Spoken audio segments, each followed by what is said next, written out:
my husband and I felt we were swimming in waters in the deep end. And even with our training, we were trained, but we were parents at that point.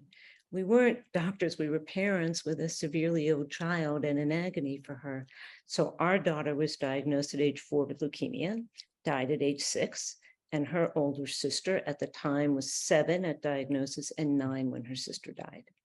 So we had both a dying child and a sibling that we were trying to help shepherd through this process. And then her older sister through grieving afterwards.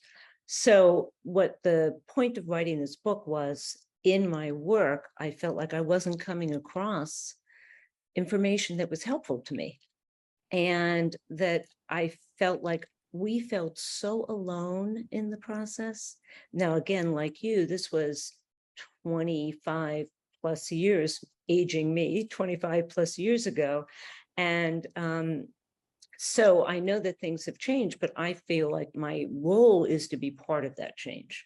That's why I teach medical students and residents how to talk about illness and dying and death with patients. But so I did not want other people to experience that aloneness. It is hard enough to be in a family where there's an ill child, nonetheless, to feel alone. And so the point of the book is to be a companion as you face these things that none of us want to face: illness, death, and loss.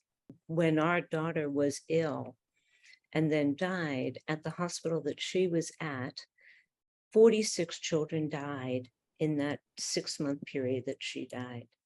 And there was no training at that time for those physicians dealing with that.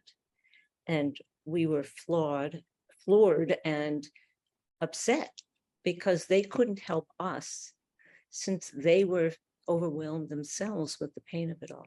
So I think the main reason why it's not taught is because it's too painful, actually.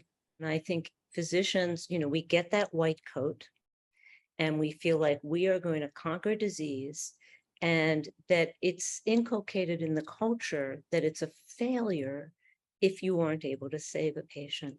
And I don't see it that way. I'm going to add in that many religious figures do not get training in this either. So even in a position of counseling, pastoral counseling or religious counseling of any sort, they are not trained during their training to talk to people about dying and death, yet they're faced often with being present at very, very tender moments in a family's life. So, I mean, I feel like all of us need more experience just being with what we think is unbearable, but our point is it is bearable. And as my mother-in-law, who died very recently, she was 98, said to me while my daughter was ill, pain shared is pain halved. And this to me was a very core teaching that seems relatively obvious, but I didn't get. I thought I had to be stiff and strong and not show any emotion. But in fact, when you share the unbearableness, it becomes bearable.